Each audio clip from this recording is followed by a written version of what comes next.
जय हिंद दोस्तों। अगर आपके आज 30 में से 25 क्वेश्चन ठीक हो जाते हैं तब माना जाएगा कि आपकी पॉलिटी अच्छी है और आप सारे क्वेश्चन एग्जाम में जो भी आएंगे कर देंगे। लेकिन अगर 25 से कम होते हैं तो मान लीजिए कि आपके सर पे घंटी बज रही है खतरे की, आपको और तैयारी करने की जरूरत है। ठीक है, तो आज सारी चीजें जल्दी जल्दी करेंगे, सारे क्वेश्चन जल्दी जल्दी करेंगे।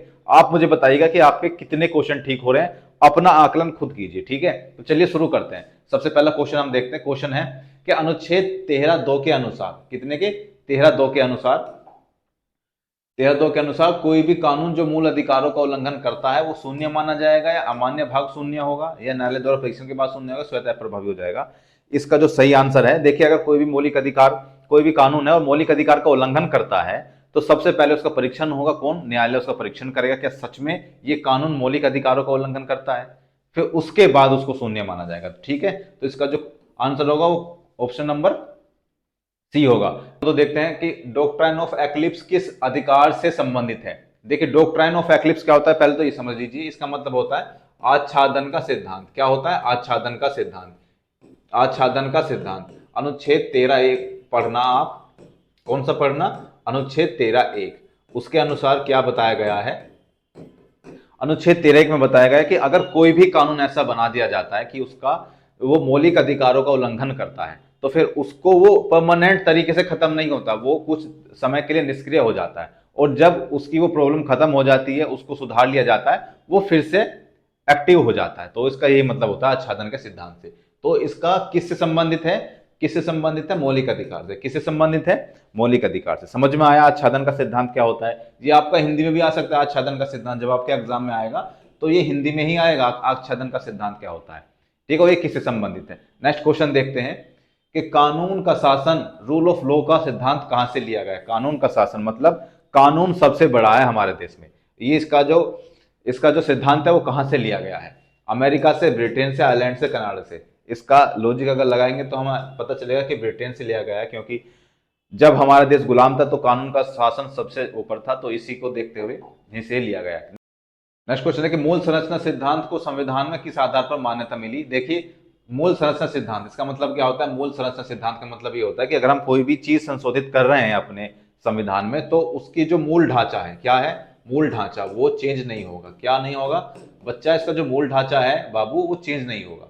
ठीक है, आप उसमें कुछ भी संशोधन कर सकते हैं लेकिन मूल ढांचा चेंज बिल्कुल नहीं होगा। इसका मूल संरचना सिद्धांत का ये मतलब है।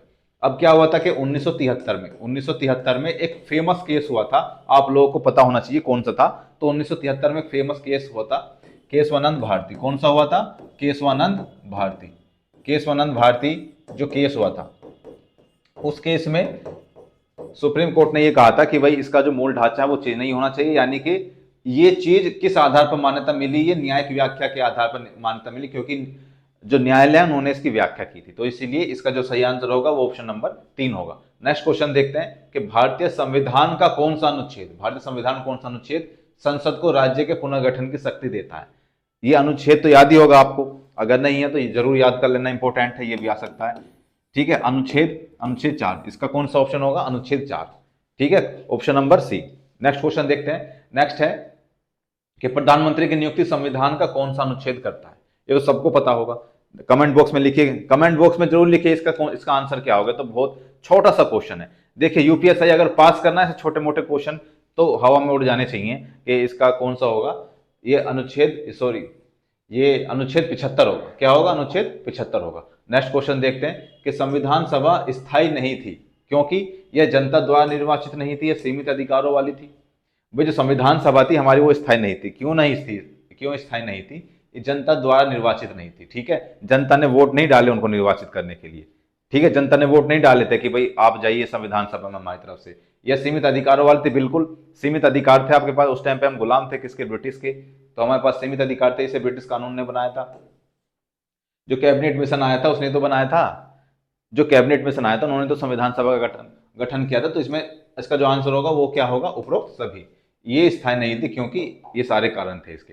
ठीक है, नेक्स्ट क्वेश्चन देखते हैं। सारे क्वेश्चन मुझे बताइएगा जरूर कितने क्वेश्चन आपके ठीक हुए। अगर क्वेश्चन कम ठीक हुए हैं ना तो जान लीजिए कि आपको और मेहनत करने की जरूरत है। ये आपका टेस्ट चल रहा है, ये आपका टेस्ट चल रहा है। अपना परीक्षण खुद कीजिए कि मैं कितने पानी में हूं। ठीक है, नेक्स्ट क्वेश्चन है कि किस केस में राइट टू लाइफ की व्याख्या कर इसे विस्तृत अधिकार बना दिया गया है। राइट टू लाइफ, किस केस में?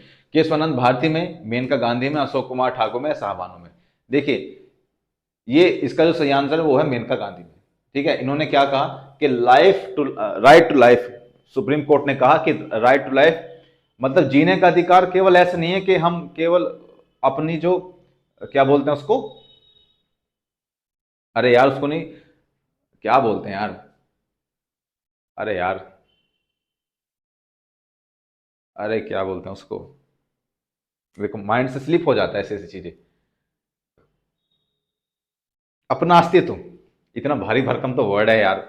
अपना अस्तित्व बचाने के लिए नहीं जीते हम। जीने का अधिकार का मतलब है कि हमें सम्मानजनक जीवन चाहिए, जीने का अधिकार का मतलब ये है। ठीक है, तो इसमें इन्होंने कहा था सुप्रीम कोर्ट ने कि जीने का अधिकार मतलब सम्मानजनक, हमें ऐसे नहीं कि बस अपना अस्तित्व बचा लें, सम्मानजनक जीवन, राइट टू लाइफ का मतलब यही उन्होंने बताया था। ठीक है, नेक्स्ट क्वेश्चन देखते हैं कि भारत के संविधान में एकात्मक झुकाव वाला संघवाद किसने कहा? भारत के संविधान में एकात्मक झुकाव वाला संघवाद ये किसने कहा था? इंपोर्टेंट क्वेश्चन है ये, इंपोर्टेंट क्वेश्चन है, इसको याद जरूर कर लेना। ठीक है, क्या था? ग्रैनविल ऑस्टिन ने, डॉक्टर अंबेडकर ने, केसी वेयर ने या राजमन्नार आयोग ने? इसका जो सही आंसर होगा वो क्या, कौन सा होगा? केसी वेयर ने। लाला बहुत मजे ले लिए अभी तक, जिंदगी में बहुत मजे कर रहे हैं, लेकिन अब टाइम मजे को छोड़ करके पढ़ने का है। लाइफ का टर्निंग पॉइंट है, यहीं से आपकी लाइफ चेंज हो जाएगी। बस पढ़ने पे ध्यान दो भाई।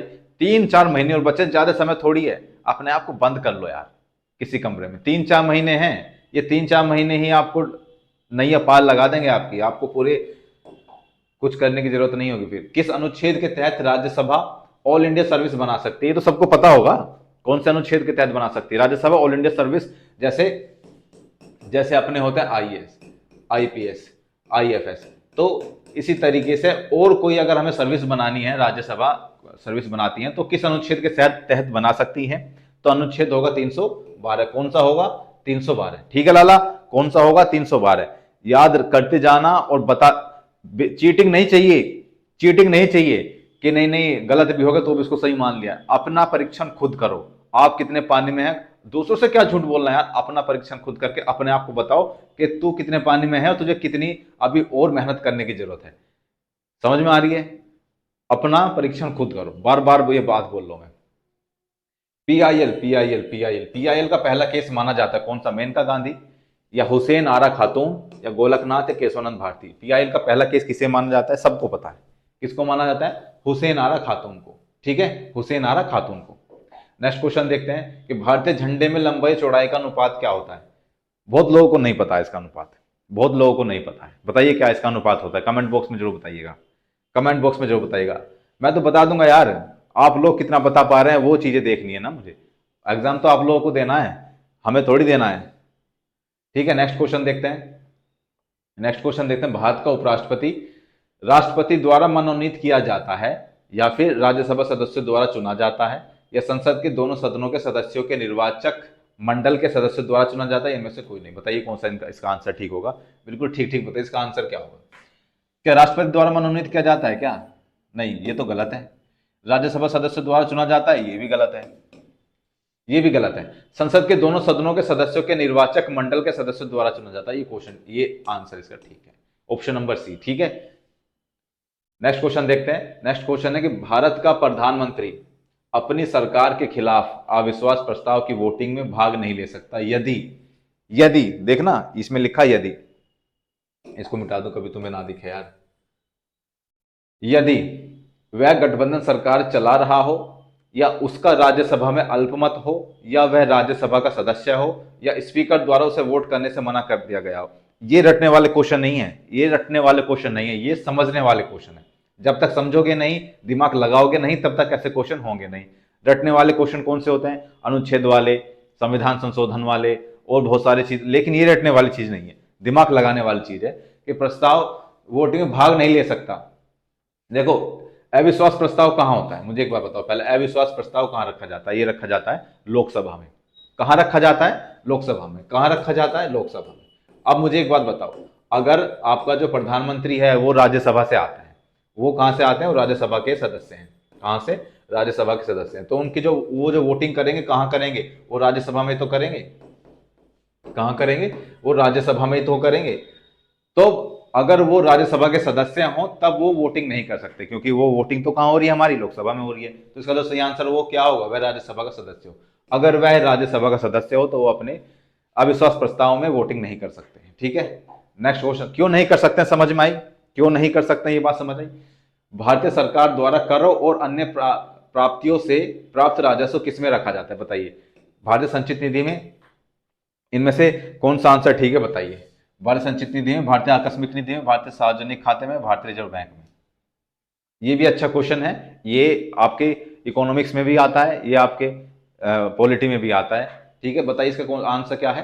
इसका आंसर होगा भारतीय संचित निधि में। भारतीय संचित निधि में भारतीय कर और अन्य प्राप्तियों से प्राप्त राजस्व भारतीय संचित निधि में रखा जाता है। किसमें रखा जाता है, भारतीय संचित निधि में। 11वां मौलिक कर्तव्य, नेक्स्ट क्वेश्चन है, 11वां मौलिक कर्तव्य कौन से संविधान संशोधन के बाद जोड़ा गया, बताइए। 11वां मौलिक कर्तव्य कौन संविधान संशोधन के बाद जोड़ा गया, 11वां मौलिक कर्तव्य, 84वें संविधान, 85वें, 86वें, 87वें। इसका जो सही आंसर है वो है 86वें संविधान संशोधन के बाद में जोड़ा गया, इसमें जोड़ा गया। ठीक है, नेक्स्ट क्वेश्चन देखते हैं, बताइएगा जरूर कितने क्वेश्चन आपके ठीक हुए, बार बार कह रहा हूं, आप अपना परीक्षण खुद करो। यूपीएसआई इस बार बन गए तो बन गए, फिर जिंदगी में मौका मिलेगा नहीं मिलेगा कुछ नहीं पता, कोई कह ही नहीं सकता, बहुत मुश्किल है फिर आगे मौका मिले, एक ही चांस यही वाला, और यही एकदम डायमंड टाइम है आपका, डायमंड डायमंड टाइम है। कि दल बदल विरोधी अधिनियम किस प्रधानमंत्री के समय में पारित हुआ, दल बदल विरोधी अधिनियम किस प्रधानमंत्री के समय में पारित हुआ, ये हुआ था पीवी नरसिम्हा राव, बिल्कुल गलत। अटल बिहारी वाजपेयी, गलत। इंद्र कुमार गुजराल, गलत। ये था राजीव गांधी के कार्यकाल में, किसके कार्यकाल में हुआ था, राजीव गांधी के कार्यकाल में, किसके कार्यकाल में, राजीव गांधी के कार्यकाल में। ठीक है, याद रहेगी, अब भूलोगे तो नहीं, किसके कार्यकाल में, राजीव गांधी कार्यकाल में। हिंदी निम्नलिखित में से किस श्रेणी में आती है, हिंदी निम्नलिखित में से किस श्रेणी में आती है, जल्दी जल्दी क्वेश्चन करा रहा हूं ताकि आपका समय बचे और आपको केवल प्रैक्टिस हो और आपने की पॉलिटी का रिवीजन हो जाए, प्रैक्टिस हो जाए, रिवीजन हो जाए। हिंदी निम्नलिखित में से किस श्रेणी में आती है, भारत की राष्ट्रीय भाषा में, भारत की मातृभाषा में, भारत की सबसे पुरानी भाषा में, भारत की आधिकारिक भाषा में। बताइए, इसमें बहुत कंफ्यूजन होगा, ये वाला क्वेश्चन इंपॉर्टेंट है, इंपॉर्टेंट क्वेश्चन है, क्योंकि इसमें कंफ्यूजन होता है ना बच्चों को। बताइए, क्योंकि भाई राष्ट्रीय भाषा भी हम सुनते हैं, कभी कभी तो बोलते हैं कि राष्ट्रीय भाषा हिंदी है, मातृभाषा हिंदी है, राष्ट्रीय भाषा तो नहीं, मातृभाषा बोलते हैं कि हम अपनी मातृभाषा में बात करेंगे, यानी कि हिंदी में बात करेंगे, ये नहीं है। भारत की सबसे पुरानी भाषा है, ये भी इसका आंसर ये भी नहीं है। भारत की आधिकारिक भाषा है, देखिए भारत की आधिकारिक भाषा क्या है, हिंदी है, भारत की आधिकारिक भाषा हिंदी है, समझ में आ रही है, भारत की आधिकारिक भाषा हिंदी है। नेक्स्ट क्वेश्चन देखते हैं, नेक्स्ट है, निम्नलिखित में से कौन सा कथन सही नहीं है, गलत कथन पूछ रहा है, क्या पूछ रहा है, गलत कथन पूछ रहा है, बताइए। मैं थोड़ा साइड हो जाता हूं कि भारत में सर्वोच्च न्यायालय सबसे ऊपर है, संसद नहीं। ठीक है, भारत में सर्वोच्च न्यायालय सबसे ऊपर है, संसद नहीं है, पहला ऑप्शन ये है। दूसरा ऑप्शन है कि भारत के संविधान की आधारभूत संरचना स्वतंत्र न्यायपालिका है।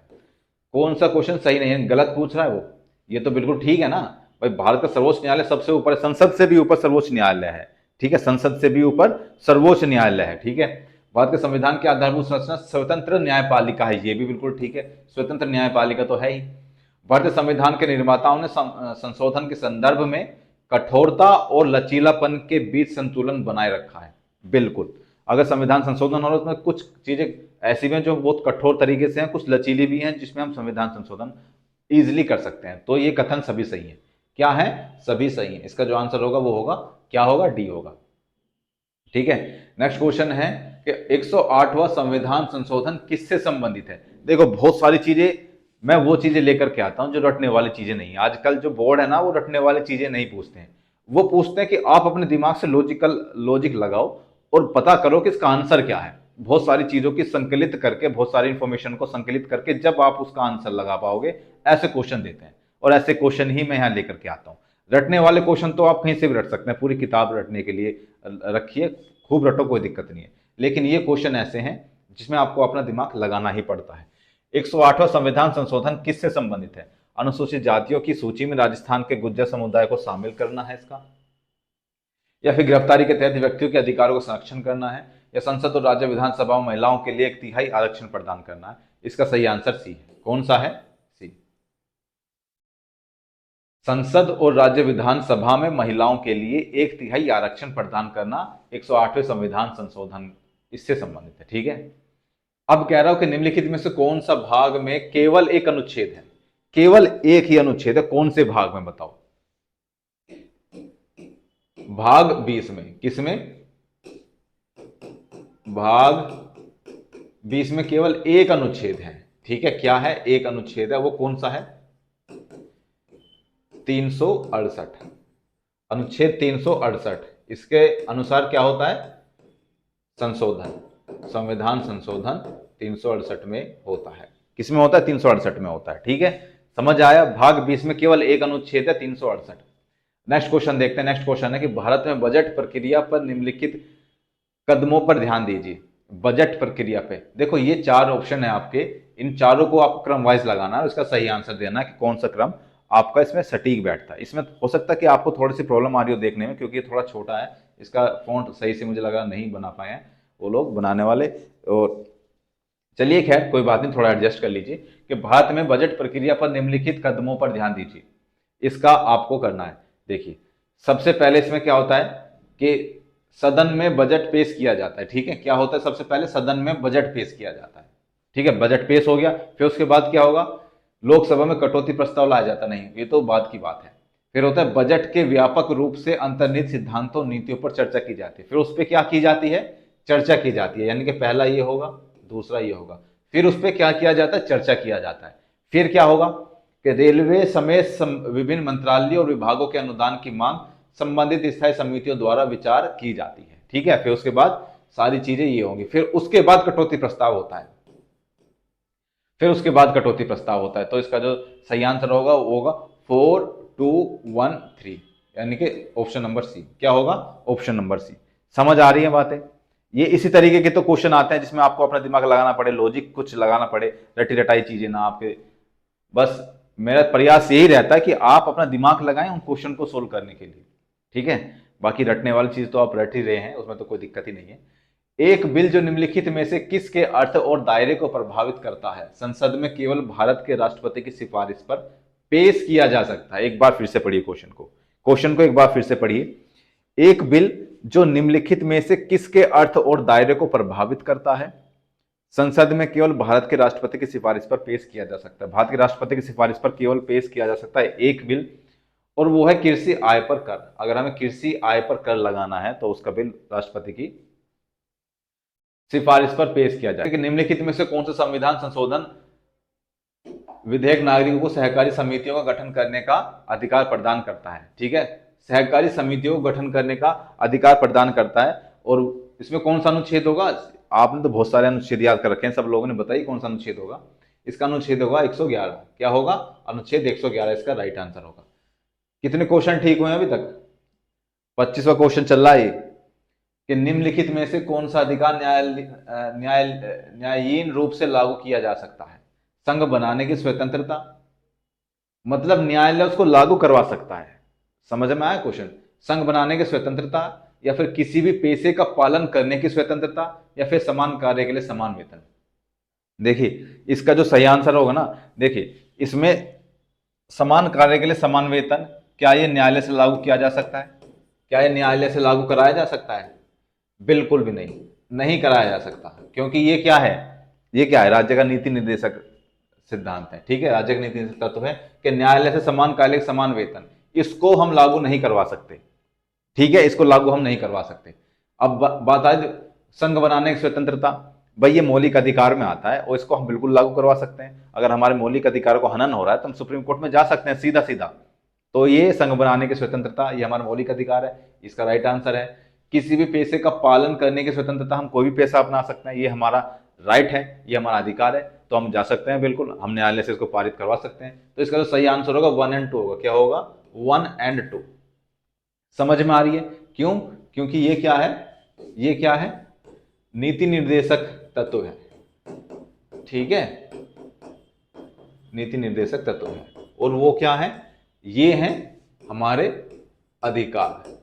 तो अधिकार ही तो हम न्यायालय से पारित करवा सकते हैं भाई, लड़ भिड़ के। नीति निर्देशक तत्व नहीं करवा सकते। नेक्स्ट क्वेश्चन देखिए कि निम्नलिखित में से कौन सी संस्थाएं संवैधानिक हैं? कौन सी संस्थाएं संवैधानिक है?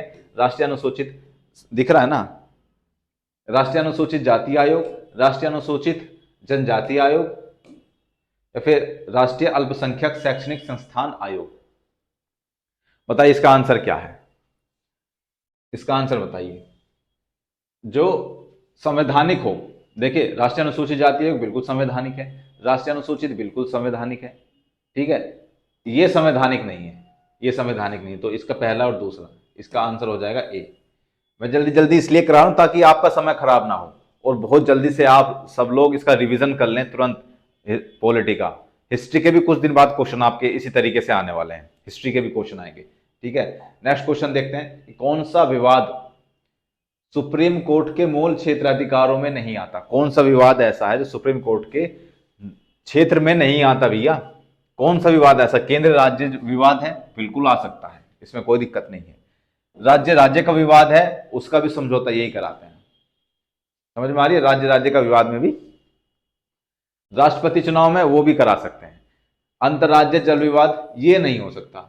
अंतर्राज्य जल विवाद है, इसके लिए ट्रिब्यूनल बनाया जाता है, उस ट्रिब्यूनल में ही उनका मैटर सोल्व किया जाता है। अंतर्राज्य क्या बनाया जाता है? ट्रिब्यूनल। क्या बनाया जाता है भैया? इनका ट्रिब्यूनल बनाया जाता है, उसमें ही इसका सोल्व किया जाता है इस चीज को, ठीक है। तो इसको सुप्रीम कोर्ट में लेके नहीं जा सकते अगर किसी दो लोग, दो राज्यों के बीच में जल को लेकर के विवाद होता है, ठीक है। समझ में आ गई बात? नेक्स्ट क्वेश्चन देखते हैं। नेक्स्ट है कि राज्यपाल निम्न में से किन मामलों में विवेक का प्रयोग कर सकता है? किन मामलों में विवेक का प्रयोग कर सकता है राज्यपाल? सरकार गठन में विवेक का प्रयोग कर सकता है, या राष्ट्रपति शासन रिपोर्ट में, भूमि अधिग्रहण पर अध्यादेश में, विश्वविद्यालय कुलपति में नियुक्ति में? इनमें से आपको सही आंसर बताना, बताइए। राष्ट्रपति जी अगर सरकार का गठन करते हैं, विवेक का अधिकार का मतलब ये है, कोई भी, देखो पहला जो ऑप्शन है हम इसकी व्याख्या करते हैं। जो पहला ऑप्शन है सरकार गठन में, अगर किसी के पास पर्याप्त बहुमत नहीं है तब वहां अपने विवेक का वो इस्तेमाल करेंगे राज्यपाल, ठीक है, कि किसको क्या कराना है क्या नहीं कराना है। अगर इसके पास बहुमत है तो उसकी तो बात ही अलग है। राष्ट्रपति शासन रिपोर्ट, राष्ट्रपति शासन मतलब अगर राष्ट्रपति शासन हमें राज्य में लगवाना है तो उसकी रिपोर्ट भेजना, ये किसके विवेक के ऊपर निर्भर है? राज्यपाल के विवेक के ऊपर निर्भर है, ठीक है। भूमि अधिग्रहण पर अध्यादेश, अध्यादेश पे नहीं उनका कोई विवेक काम करता है, अध्यादेश पे काम नहीं करता है।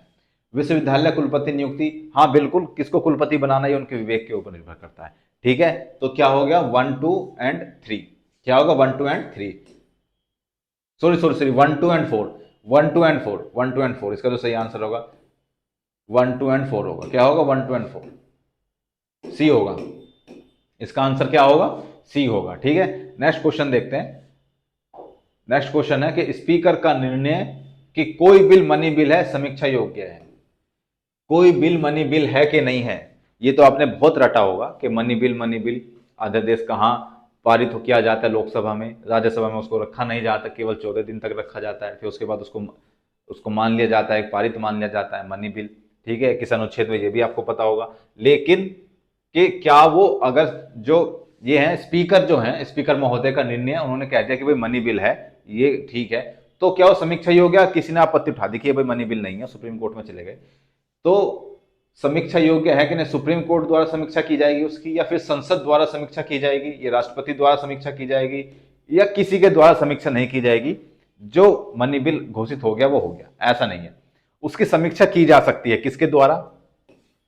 किसके द्वारा? सुप्रीम कोर्ट के द्वारा उसकी समीक्षा की जा सकती है कि भाई ये भाई मनी बिल है कि नहीं है, या फिर ये अपनी मर्जी से चीजें चला रहे हैं, ठीक है। इस नेक्स्ट क्वेश्चन देखते हैं। नेक्स्ट क्वेश्चन है कि राष्ट्रीय आपातकाल हटाने की सिफारिश कौन करता है? राष्ट्रीय आपातकाल हटाने की सिफारिश कौन करता है? राष्ट्रपति करते हैं। वो कैसे कर सकते हैं? वो तो लगाते हैं, वो नहीं कर सकते। संसद कर सकते हैं? बिल्कुल नहीं। लोकसभा साधारण बहुमत, संसद में सारी चीजें आ जाती ना भाई, राज्यसभा भी लोकसभा भी, और लोकसभा साधारण बहुमत से, बिल्कुल लोकसभा कर सकती है। लोकसभा साधारण बहुमत से ही आपातकाल हटाने के लिए बाध्य कर सकती है राष्ट्रपति जी को, समझ आ रही है बात? लोकसभा में, लेकिन ऐसा होता नहीं है नॉर्मली। क्यों? क्योंकि लोकसभा भाई, राष्ट्रपति अधिकतर उन लोगों के होते हैं, उन लोगों के द्वारा बनाए गए होते हैं जिनकी केंद्र में सरकार होती है, ठीक है। अब राष्ट्रपति जो आपातकाल लगाएंगे वो भी मंत्रिमंडल की सलाह पर ही लगाएंगे। लेकिन ये जो प्रॉब्लम तब क्रिएट हो जाती है जब राष्ट्रपति जी उस आपातकाल को कंटिन्यू रखना चाहते हैं और जो लोकसभा है उसको हटाना चाहते हैं, तो लोकसभा साधारण बहुमत से ही बाध्य कर सकती है। किसको? राष्ट्रपति जी को। क्या कह सकती है कि भैया आप जो है आपातकाल हटा लीजिए, बहुत दिन हो गए हैं, इतना समय ठीक नहीं रहता है। ठीक है, तो भाई चैनल को सब्सक्राइब कर लीजिए अगर आपको क्वेश्चन अच्छे लगते हैं। इसी तरीके के क्वेश्चन आएंगे आगे भी, अच्छे अच्छे माइंड को डिस्टर्ब करने वाले और दिमाग लगाने वाले क्वेश्चन आएंगे। ठीक है, तो मिलते हैं अगली वीडियो में, तब तक के लिए जय हिंद। चैनल को सब्सक्राइब जरूर कर लेना। फिर से बता रहा हूं, क्या मॉडर्न हिस्ट्री के भी क्वेश्चन आएंगे, पॉलिटी के चल ही रहे हैं, जल्दी से सारी चीजें आपकी कवर करा दी जाएगी। जब तक आपका एग्जाम होगा सारी चीजों का रिवीजन और प्रैक्टिस आराम से आप कर लोगे। ठीक है, मिलते हैं अगली वीडियो में, तब तक के लिए जय हिंद।